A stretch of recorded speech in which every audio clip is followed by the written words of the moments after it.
Oh, it warm outside? Not bad. Hey, it's pretty warm. Not as Okay. warm as it was yesterday. Yesterday it was in the 50s. With the darn wind. You know, still, we still get some snow and ice like that. But this way, the more north you go, on the highway, you just go bare on the silos through that area. But it had, I think it was 50 yesterday. I noticed once, what is this? I don't know what I was in. Oh, I do. I had to come in town to meet a guy. And, I mean, my car said 51 Yesterday, in yeah. the afternoon. I think mine was around 52, if I remember right. Yeah. Boy, I have another one. Excellent. took a lot of frost out of that. All right, we are back from lunch, and we will have shortly Nicole Brown Planner. I think I hear her coming. 8 minor subdivision final plat approval decision. Sorry, I just had to.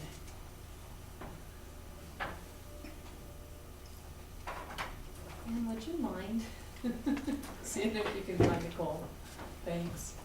Melinda, get us off the record. Sure. You guys are gonna have a health board meeting this week. Did you get a call? I was talking to Mary Ellen yesterday, and she's gonna call you. Or send a letter, I'm not sure which. She's gonna contact you, let me say it that way. Well, absolutely. Because she thinks she's got enough people to go with it. This week, I think it's this week. okay, well, I'm not gonna walk everybody. Cool, cool. Thank you very much for Uh-huh. that. Did you read that thing? That's manuscript, isn't that something? Whoa, what an eye opener.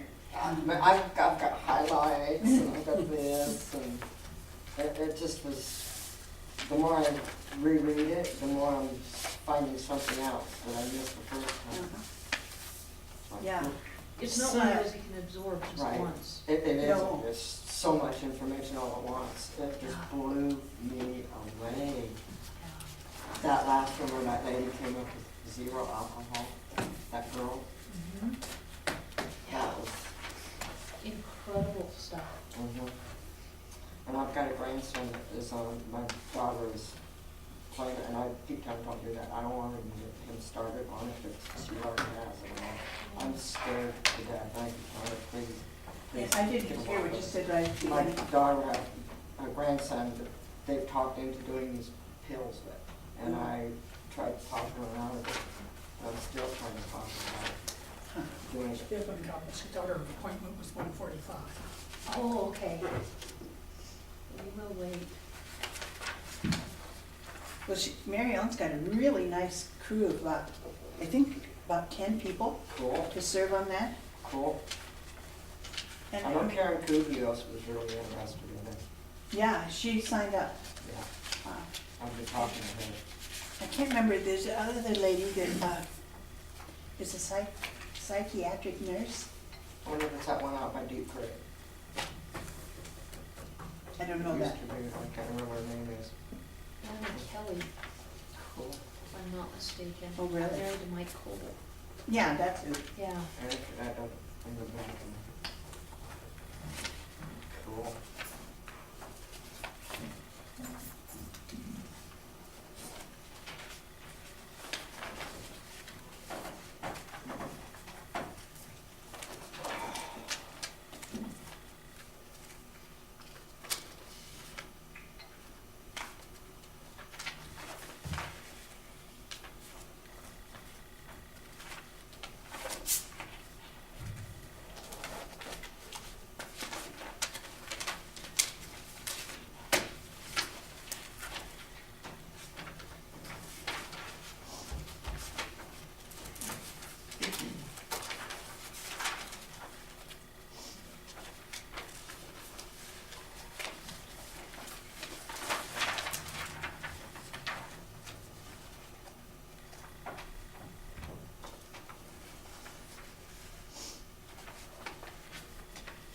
Yeah, look, these are both exactly the same, and I thought,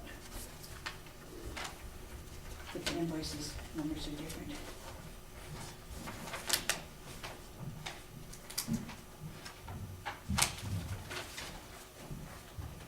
Hello, Nicole. Hello, I'm sorry to keep you waiting. That's all right, it's not No, like I we don't have had- plenty to do. 1:45 on my calendar, I'm sorry. It's okay.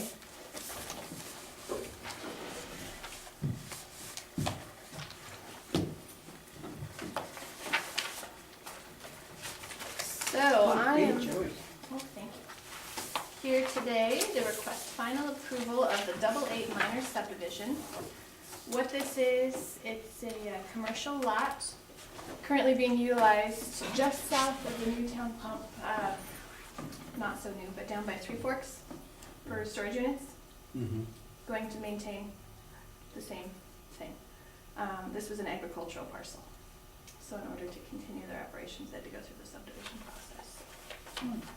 This is the same plot where they already have the storage units now. Yep, and they're not changing anything, excuse me, but because they had that agricultural exemption in place, to where the property was to be used only for agricultural purposes, in order to lift that ag exemption, they were required to go through the subdivision process. Basically just as a formality because of the use of the land. They're not changing anything, as far as land is concerned. They may eventually add some more storage units. This if is that the will ones here, service. and then this, they got this part, yeah. Mhm. Yep, and then town pump is right here. Right, right. This is Highway 287 Yeah. going south, the interchange is about here. So, we had pretty minimal conditions. Go over these. I'll just start passing around these items. Here's number one. So item number one, prior to any development and/or soil disturbance, a weed management plan for the proposed development shall be submitted to the county weed district for review and approval. And so this is the signed and approved weed management plan.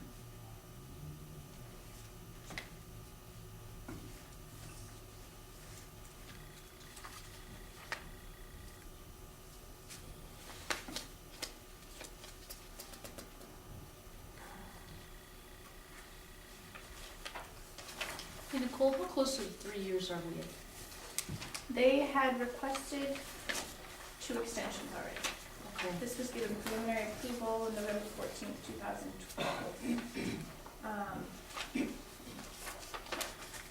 And so they had requested, no, just 1 extension. That must have been, this is November 14th, 2012. They did request an extension, but they ended up not needing it. I mean, essentially because they're still within their time frame.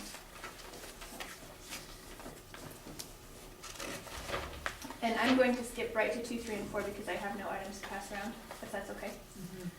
Number 2, the applicant will be required to submit the preliminary plat and final plat drawings in electronic format to Broadwater County in ArcGIS, AutoCAD, or MicroStation format. And I have all of these on my computer. 3, it's just a check here. The applicant and the Fire Protection Authority having jurisdiction shall use their best efforts to draft a fire protection plan specifically for this subdivision in accordance with Broadwater County subdivision regulations. The plan should be equally acceptable to the FPHJ, the applicant, and the county governing authority. The plan shall adequately address the fire risk analysis, all findings of fact, and appropriate mitigation measures. So, this was one of them, and I don't know, Laura, if you recall, we were down at a city council meeting in Three Forks. And Denny Nelson, a representative for the Three Forks Fire District, we were there on a legislative issue.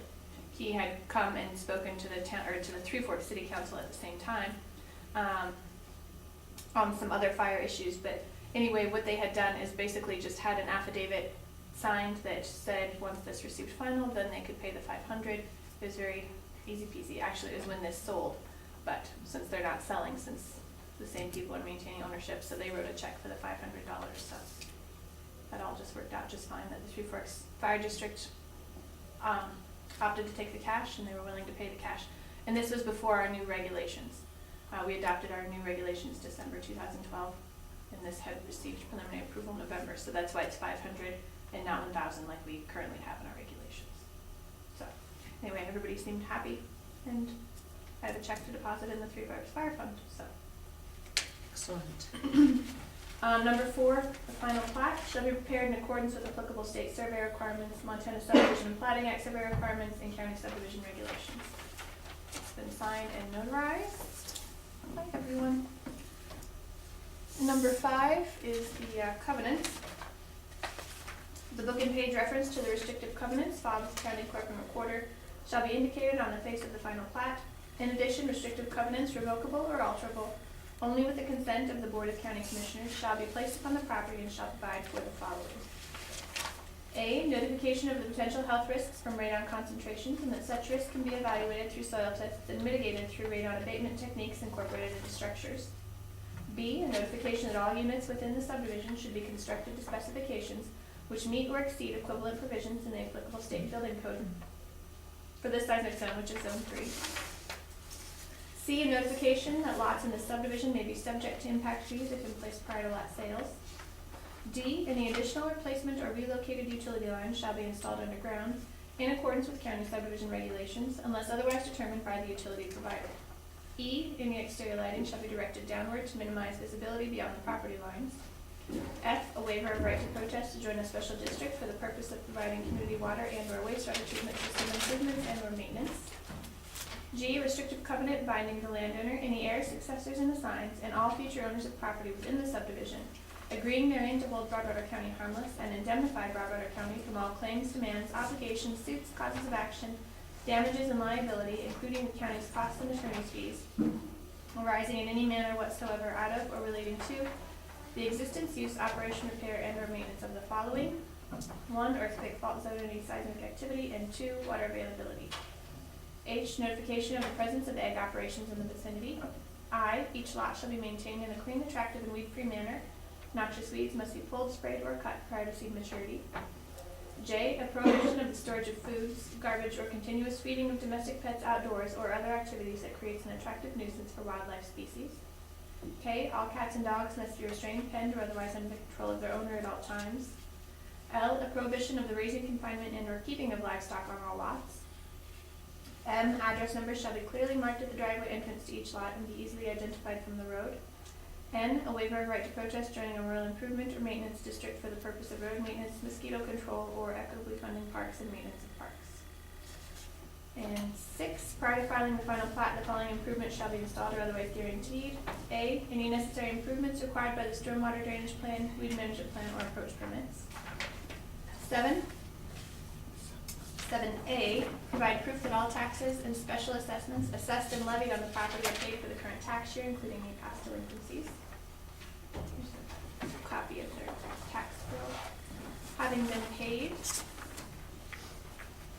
And 7B, provide documentation, an abstract of title or platting certificate showing that the applicant is the lawful owner of the property with the apparent authority to subdivide the same, showing the names of lien holders or claimants of record and the written consent to the subdivision by the owners of the land, if other than the applicant, and any lien holders or claimants of record against the land.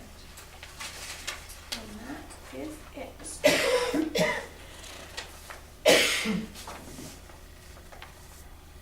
Pretty minor, isn't it? Very minor, very easy. It is unfortunate, ones like this that have to go through this, but it's state law. There's nothing we can do about it. And they were very understanding. They might not have liked it, but they were very understanding that it's the way it has to be.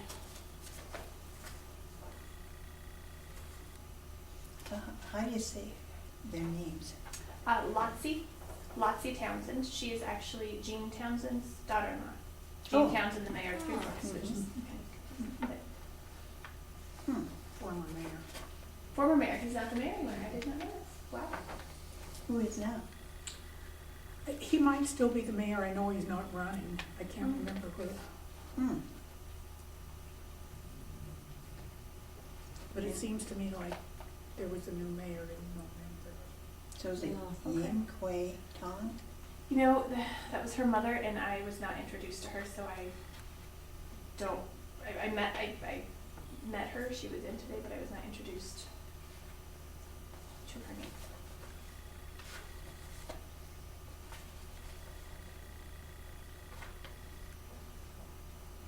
In fact, the poor things, they came down today to notarize this, and the mother didn't drive, so she didn't bring her ID, and nobody in the clerk and recorder's office knew her, so they had to go back to Three Forks to get her ID to come back to have this notarized, so.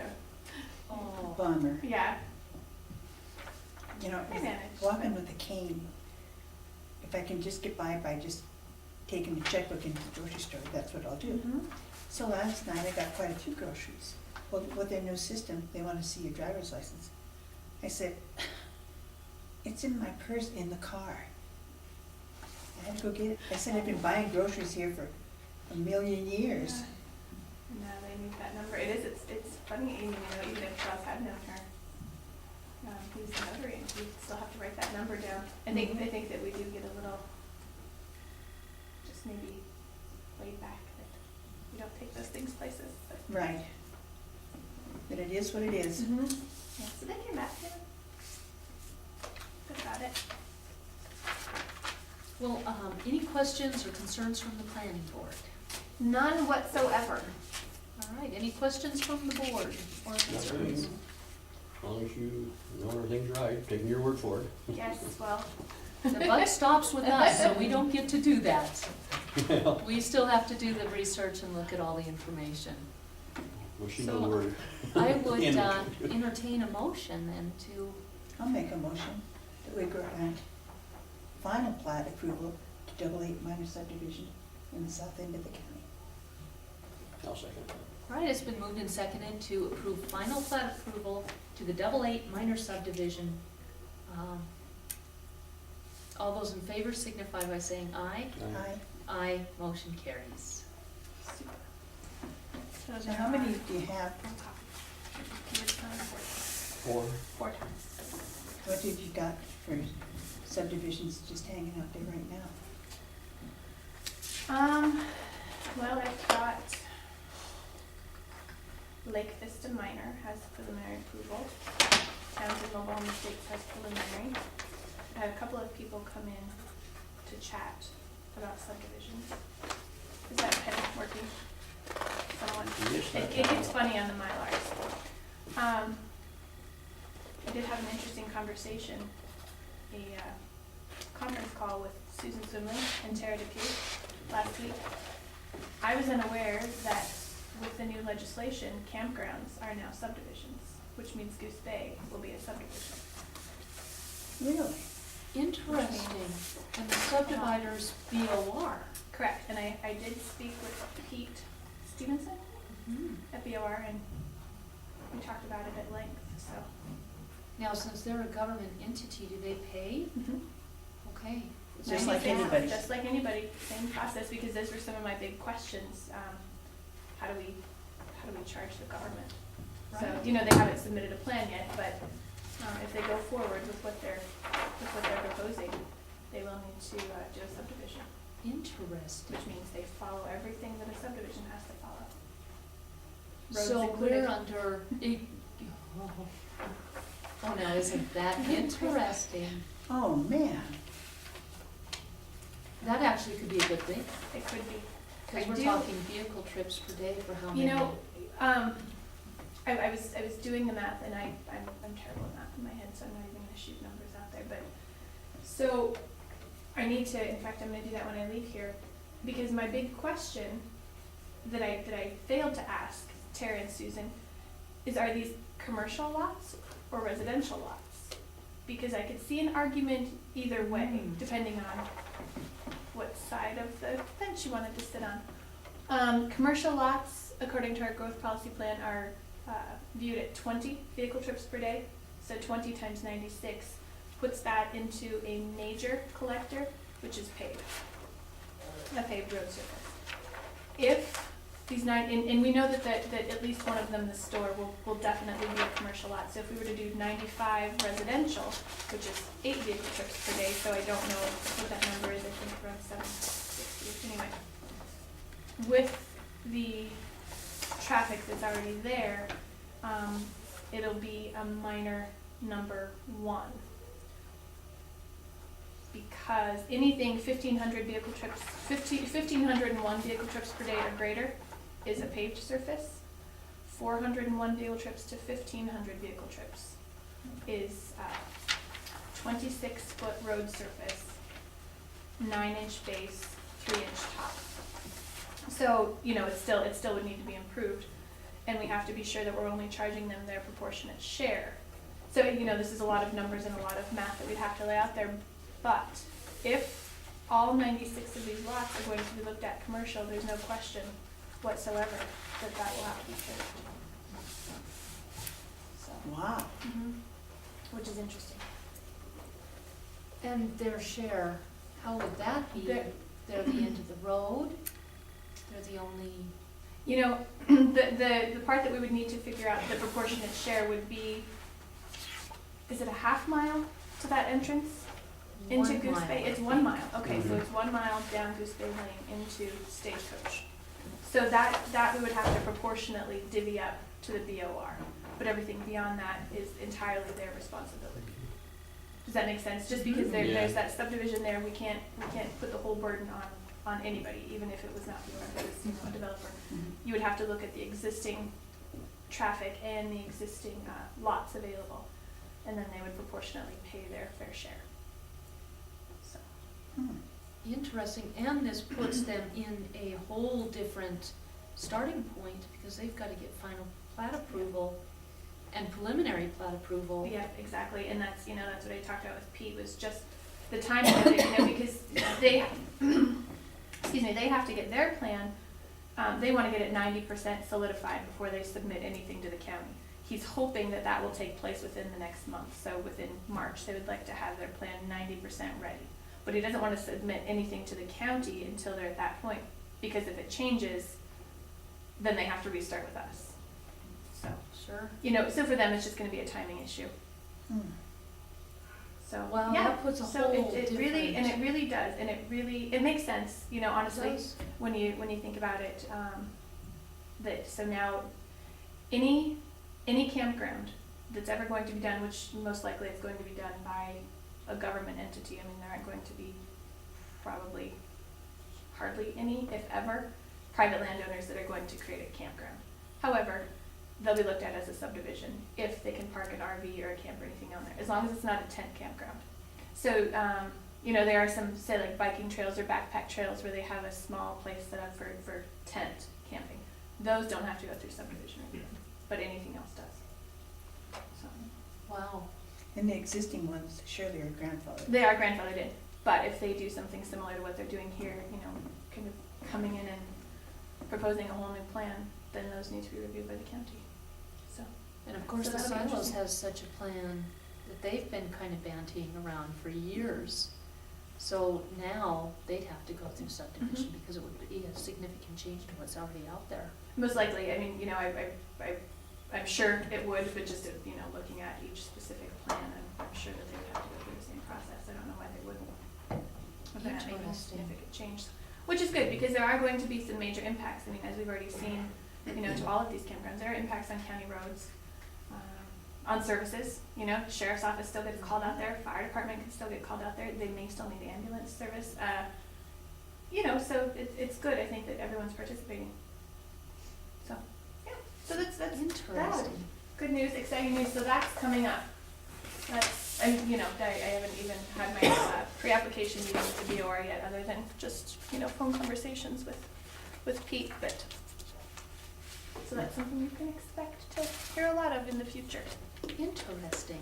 Will you let us know when you find out about the commercial versus I sure will. residential? I sure will, yeah, because that'll make a big difference, and I have, talked to Dana about it.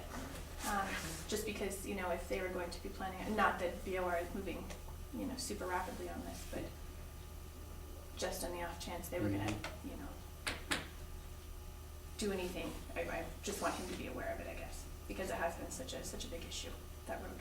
So the first mile would be the county having to pay. Potentially. And proportionately. You know, there's still going to, we'd still have to look at, you know, we did a similar thing on Wheatland Road and on Price Road. You know, where we took a formula and just kind of plotted it all out in a spreadsheet that said, okay, there's this many existing homes, there's this many existing vehicle trips. You're now adding this, you're putting it into this category, but if you pull out those existing, I mean, it's way less confusing, I think, than what I'm explaining it to be, but it's very mathematic, and it seems to work great, because then everyone is covered. So, We had a, and I was gonna bring an update next week, but we had a MACO, discussion at conference on the Access to Federal Lands Act. And a part of that is assistance with county roads. WWC, I attended with Jeremy, and they're going to be pursuing potentially a grant to pave that road. Well, if this comes in, that's gonna put a whole different spin on it, and we could potentially use the grant for the county portion, which would be significantly less expensive. That So, would be great. yeah, there's some opportunity here that could get that road taken care of, just through the process. Hmm. So, You know, it'll be a lot of work. It'll be good for the county to have that too, and also for the public to be able to comment on it and absolutely. participate in this whole process. So, pretty exciting. It's Yes. win-win. Yes, it is. Thank you very much. Well, thank you Thanks, very Nicole. much, and I'm sorry again that I was late. Oh, not a problem at all. So it is 2:00, budget amendment for extension decision. This is just housekeeping, and it's done every year at the end of the budget season. But MSU Extension asked for us to do it a little bit earlier this year. MSU Extension pays, I believe, 60% of the overall extension budget for the county, or is it 40%? I think it's the lower amount. 40%, and we pay the 60%. Is So, that not correct? I think you're right. okay, so we have a question or an issue with the MSU contract line item. It's incorrect. It was, but in the budget, it's for $24,350, but it should be $24,918. There's about a $580 difference that we just need to put into that budget in the form of a budget amendment.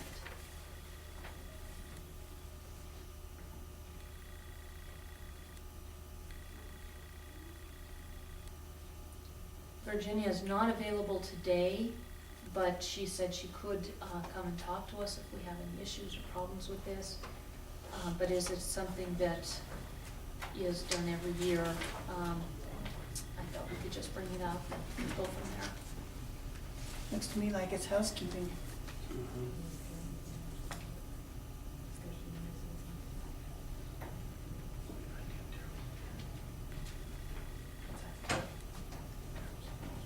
And for those of you who are here, the Susan and Tara that Nicole had mentioned, the conference call about, those are the Mako land use attorneys. And they're on contract to help counties, and it doesn't cost us, as a county, anything to use those resources. I'll make the motion that we approve that. All right. I'll second. It's been moved and seconded to approve the budget amendment for extension for the difference from 24,918 to 24,305. All those in favor signify by saying aye. Aye. Aye, motion carries.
All right, there you go.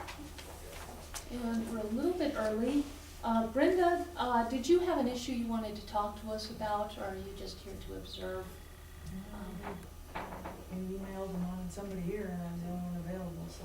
Okay, We All right. appreciate that. Very much so. yes, thank you. The only last item is the county financial audit, discussion and decision. The county auditor, again, is Denning and Downey, and Kim Downey was here about 2 weeks ago, and we had a short chat when she was done. As far as the general, money in, money out, everything looks good. But there is an issue, that we do need to, discuss as far as getting some more details. The reserve deputy situation is such that it appears for some years that reserve deputies who by statute are volunteers have been receiving not only payment, but also vacation, sick leave, and retirement, which as volunteers they are also not entitled to. Just like volunteer firefighters or volunteer EMTs, reserves are volunteers. They are to help a department in a pinch, and most counties have them. But they are volunteers, they do get workman's comp, and that's it. There is a provision in federal law and state law that prohibits the paying of reserve deputies. So what I would like to do is ask for an in-depth, unbiased audit into this practice, when it started, why it started, who benefited, to how much, who was the leadership.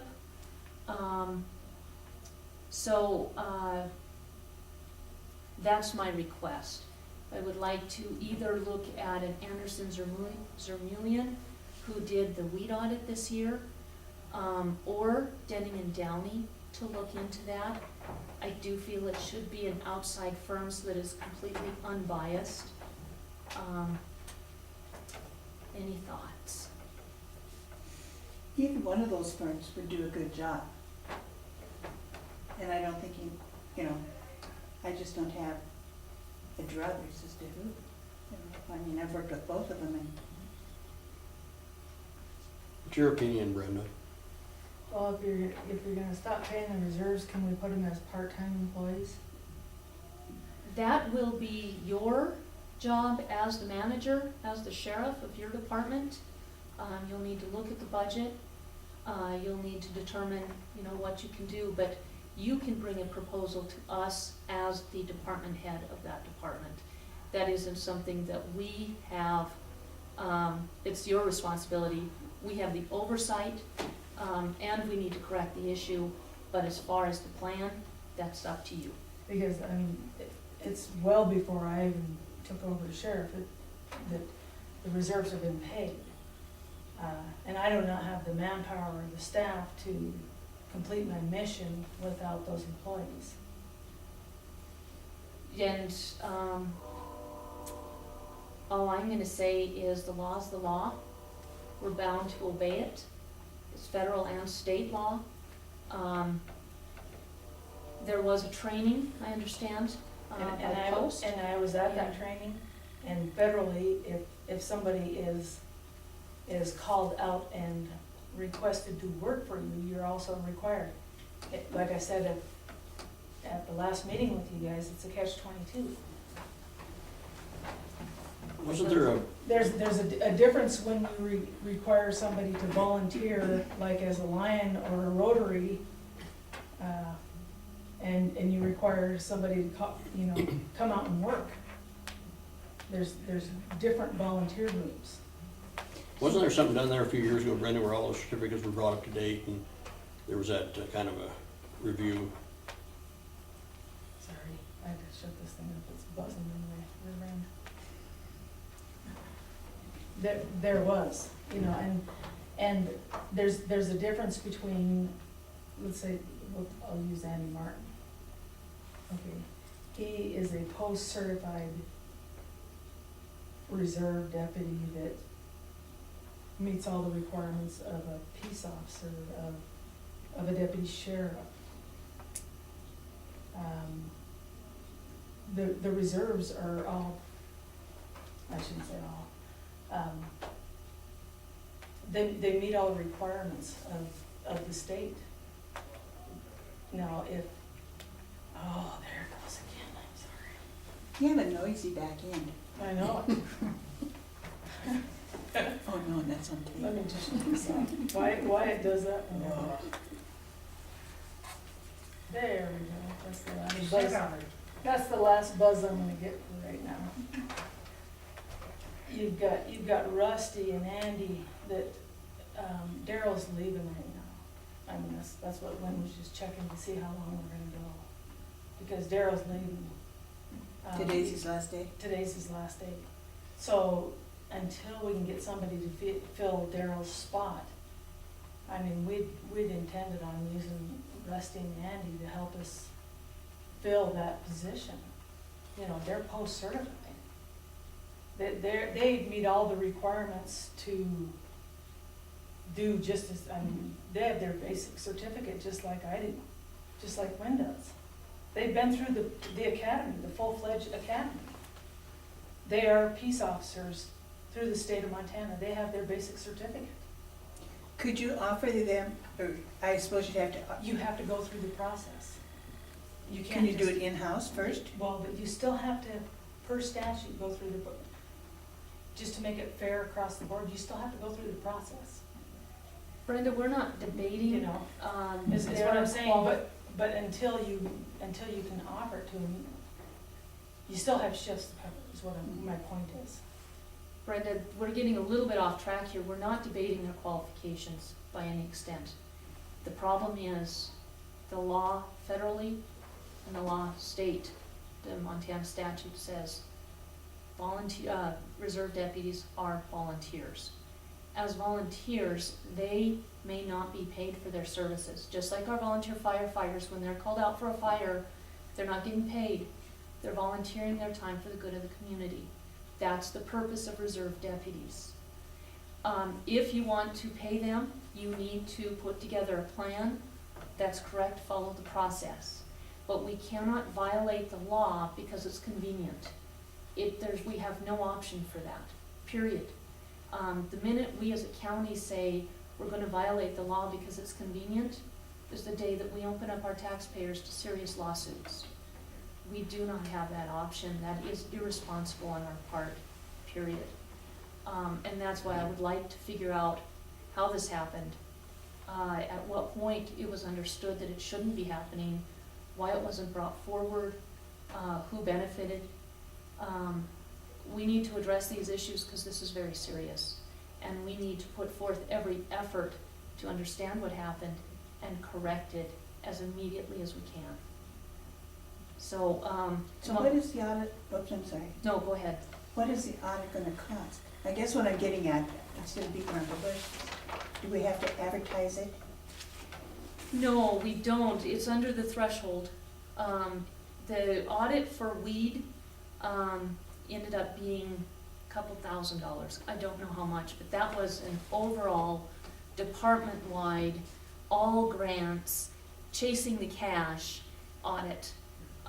This would be a very targeted, just in this one area. So it would be very short. I would imagine we could get it done very quickly, and it wouldn't be as expensive by any stretch, I wouldn't think. We can certainly do it in-house, but I think for credibility reasons, I think it needs to be done by an unbiased outside entity. Outsider, for sure. Yeah. Yeah, So- question right here.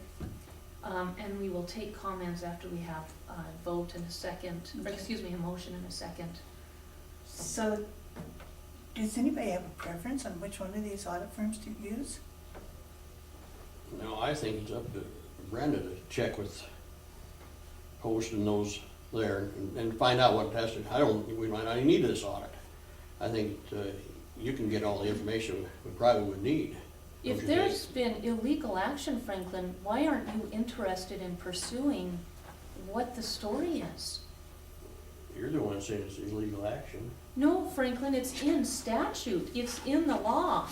732-201 definitions. Brenda. Reserve officer That means stuff we went through there a few years ago. Franklin, you're being rude and interrupting. You will have your chance, but you asked a question, I'm gonna I answer was it. asking Brenda, I was asking you. You were interrupting. Reserve officer means a sworn, part-time, volunteer member of a law enforcement agency who is a peace officer. They have arrest authority and authorization to perform these functions as a representative of the law enforcement agency. 732-202, prohibition on participating in certain pension and retirement systems. A reserve officer may not participate in any pension or retirement system established for full-time law enforcement officers. So we've been in violation of MCA, So, Franklin. Commissioner Why Over, aren't you That is the interested? sheriff's retirement, right? Linda? that's what I'm asking, are the reserves getting sheriff's retirement? They should not be according to MCA 732-202. See, I don't know if they're. No. They're gonna get sheriff's retirement. That's certainly a piece of the puzzle we need to find out Yeah, about. see, I don't know what they get. So tell me this, then, can they carry a gun? Yes, they can, they're certified to carry it. Okay. It's probably a stupid question, but I didn't know. You asked about a preference between the two firms. My suggestion would be, because of the seriousness of this situation, that we ask them both, and whichever one can come quickest and get it done the soonest is the one we hire. What do you guys think? I think they're both equally good. Therefore, I'd make the motion that we give you the authority to go through and find out which one can do it quick. And then hire whichever Hire one? Mhm. Okay. Franklin, are you gonna second the motion? No. Okay, I will second the motion, and since this issue does indeed have significant public interest, is there any discussion or questions from the public? And don't forget to state your name for the record. I'm Dwayne Holt. I got a question for you. You get sick, you fall down out here in the I'm middle gonna of have the you street. step back to your Excuse me. seat, please. You Thank get sick and you fall down out here in the middle of the street, bump your head, the truck comes by and runs over your leg. Do you call an ambulance because they're not there immediately? Because they're not getting paid to come for this at any time? It's the same as a reserve deputy. He's out there risking his life not to get paid. This is completely asinine. Excuse my language, but it is. It's something that is for the public interest, but yet you're pushing it away. What is the problem? What are you so awful about this for, and other things you blow up? What is going on? I don't understand you people. I got one man here that's fighting for the truth. You two are both sitting there saying, well, this is what the book says, we better do it, except for when it's in your interest. And that isn't right. You know what, Dwayne, that's your line on that one. Elaine and I both have followed the law 100% of the time. We have made mistakes, we will certainly admit that. Every Yes. human being does, And you're making a big one now. but absolutely never intentionally or for our own benefit. That being said, we do follow the law, period. We have absolutely no choice in that for your protection. So, any other public comment? I have, Linda? I just would like to say that, I think that it's Melinda, please unfair. state your name for the Melinda record. I Hall. did call on Melinda Hall. Linda first, but go ahead. I think that it's unfair that you're accusing Brenda of willingly knowing this when maybe she didn't know it too, where I think that you're making a judgment call where you shouldn't be making one. Don't accuse first and accuse it all on her. Please, that is not right in your eye. That's wrong for you to do. You're assuming it's all hers. It's not. Thank you very much. No, I have not accused anybody. I'm asking for an audit to get to the bottom of it. We need some facts on this. So no accusations have been made whatsoever at this point. Linda? My name is Linda Huth. I would wonder is this common? How many other counties are doing the same thing? Potentially one or two others. It is not common. Okay. This was a topic at conference this Okay. last week. Okay. Yeah. So any other comments? All right. It has been moved and seconded to follow through in an unbiased, in-depth audit into the payment history and current status of paying reserve deputies. and to follow through based on who can come first. All those in favor of the motion signify by saying aye. Aye. Aye. Opposed? No? Let the record show the votes. Motion carries. And I do want to state for the record, without question, we are not in any way denigrating the work done by our reserve deputies. We have certainly we have more than once saluted the volunteer efforts of our firefighters and our EMTs, and to state that we would do otherwise with our reserve deputies is absolutely 100% false. We do stand on our record of supporting our volunteers for this county and our community, and do stand by the fact that we are obligated by law to follow the law, even if it is inconvenient. So, any other comments from the board on this issue? Any other issues to come before the board regarding the county, for the good of the order? All right, the meeting is adjourned. Thank you very much.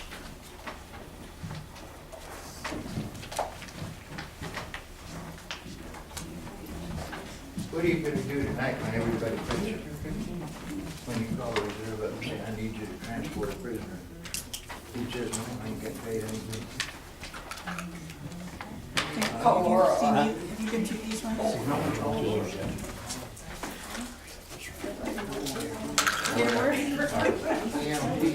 All right.